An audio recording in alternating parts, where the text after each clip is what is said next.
Can't really say it enough. Once upon a time, in the silly, silly village of Chelm, a Chelmite asked one of the elders of the town, which is more important, the sun or the moon? What a silly question, replied the elder. The moon, of course. It shines at night when we really need it. Who needs the sun to shine when it is already broad daylight? This story is one of many silly stories of Chelm, and there is actually a whole subset of stories concerning the moon. Capturing the moon or its reflection in a big tank of water. Getting our own moon when it appears that we have to share the moon with others. That's a crescent moon, right? Somebody else must have a portion of the moon, so we need our own moon. This Shabbat, we begin reading the Torah anew in Parshat Bereishit. We often turn to this parsha to remind ourselves that humanity is created in God's image. We often turn to this parsha to remind ourselves of humanity's quest for knowledge. We even read a section of it every Friday when we say Kiddush, reciting out loud the biblical description of the first Shabbat. Even God has to stop, and sometimes it is the stopping that allows us to experience blessing, to experience holiness. Reciting those few verses after the sixth day of creation gives us the chance to exhale after our 6 days. But as we approach the end of the Jewish month of Tishrei, I want to note that today the moon set about 3 hours ago. And it will not rise again until, I hear, 4:17 a.m. tomorrow morning. So much for shining at night when we really need it, Chelmites.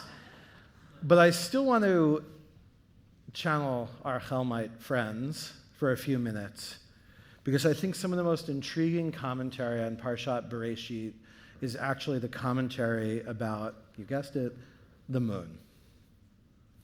In the middle of the reading that Saul Zalkin read so beautifully on Simchat Torah night is the fourth day of the 7 days of creation, which tells us that God made two great lights, the greater light to rule the day and the lesser light to rule the night. What does two great lights mean here? Commentators are full of suggestions. Maybe they were created at the time of the full moon. So the moon was at its brightest at the time when the sun was created too. And after all, the full moon is the moon that we see the entire night. Maybe they were created equal in their light, greater than other celestial bodies. Certainly an alternative narrative to the Chelm story, a recognition that we need both sunlight by day and moonlight by night. It's no wonder that our two big harvest festivals happen at the full moon. Maybe the sun and the moon were created equal in size, either mysteriously, absolutely, or because to our eye, they are roughly the same size. After all, the moon can eclipse the sun. In the middle of these verses, on the fourth day of creation, in the middle of the middle verse, if you will, one of those middle verses, there is a ta'am, a trope mark, right, that teaches us how to sing and how to accent the words of the Torah, but it also tells us how to punctuate them. And the trope mark is an etnach ta. Looks like an upside-down wishbone. That trope is the longest pause we have in the punctuation of our tropes, besides a full stop at the end of a sentence. Kind of a biblical semicolon. So if I were reading what Saul had chanted, let me chant it. It would sound something like, Vayas Elohim et shnei ha'me'orot hagadolim. That's the semicolon. Et ha'ma'or hagadol l'mimshelet hayom v'et ha'ma'or hakaton l'mimshelet halayla. God made two great lights. the greater light to rule the day and the lesser light to rule the night. So there's this moment in our creation story, the sages know this, when there are simply two great lights at the semicolon, no hierarchy between them necessarily. What happened? In the 11th century, Rashi quotes the Talmud, and the story that we have there is that when the two great lights were created, the moon complained to God at that moment of creation.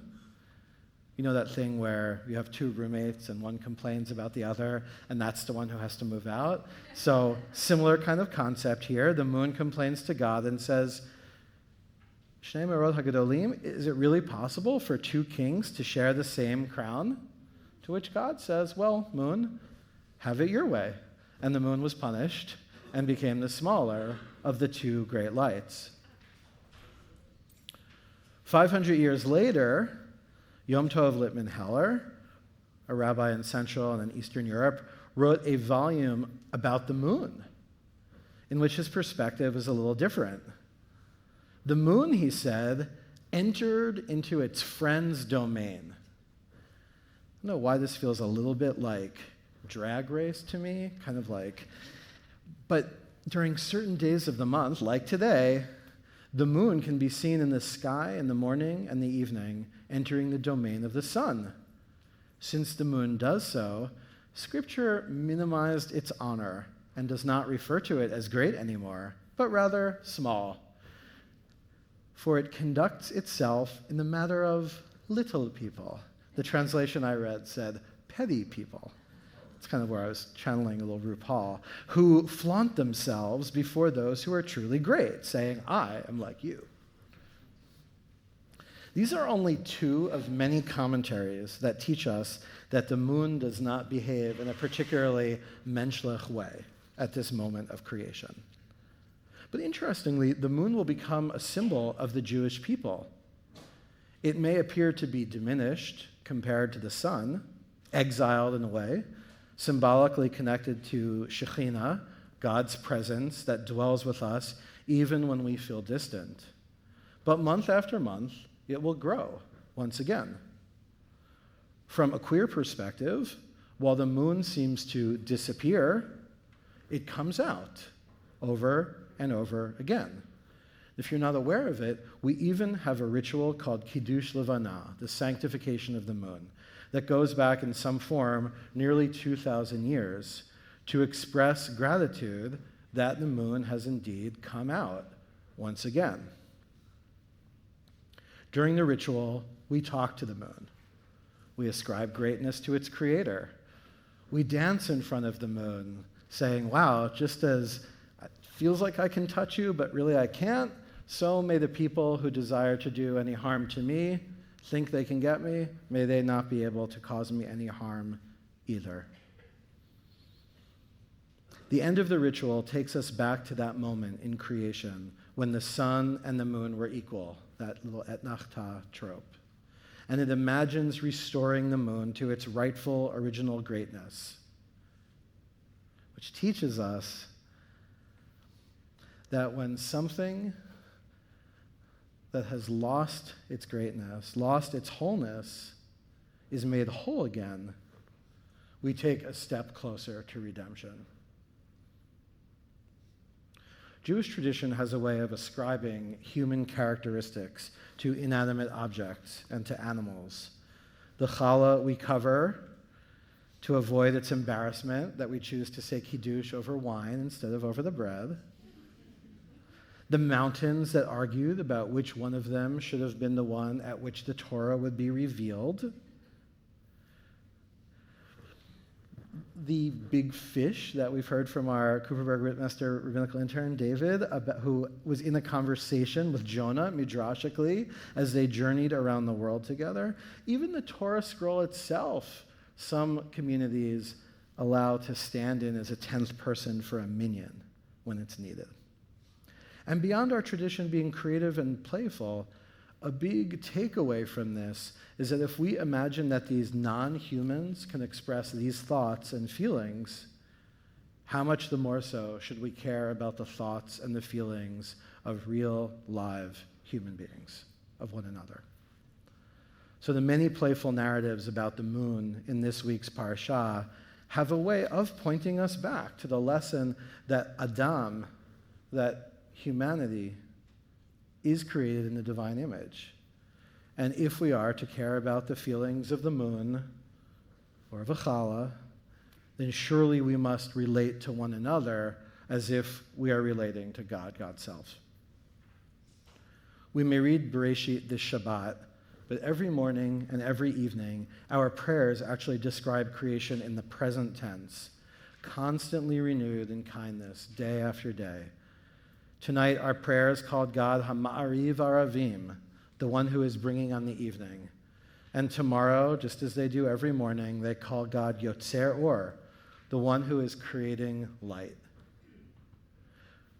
Kol HaNeshama prayer book cites Hasidic master Rabbi Simcha Bunam, who taught that the world was created in a state of beginning. Bereishit bara. In a beginning, if you will. The world was created in an ongoing, uncompleted state. If we weren't constantly putting energy into the world, it would return to primeval chaos. Once upon a time, there was a synagogue, maybe in New Jersey, I'm not sure. It's kind of how I picture it. The story as I heard it is that on a Sunday morning, the sisterhood and the men's club were having this joint, breakfast, lecture or something with a local professor of astronomy from the university. At the end of the breakfast, again, how I heard it, little Mrs. Schwartz came up to the astronomer and said, "That thing that you said before about the sun becoming a red giant and swallowing up all the inner planets up to Mars, did you say that would be happening in about 5 million years or 5 billion years?" To which the astronomer said, "We expect that to happen in about 5 billion years." And Mrs. Schwartz said, "Oh, thank God."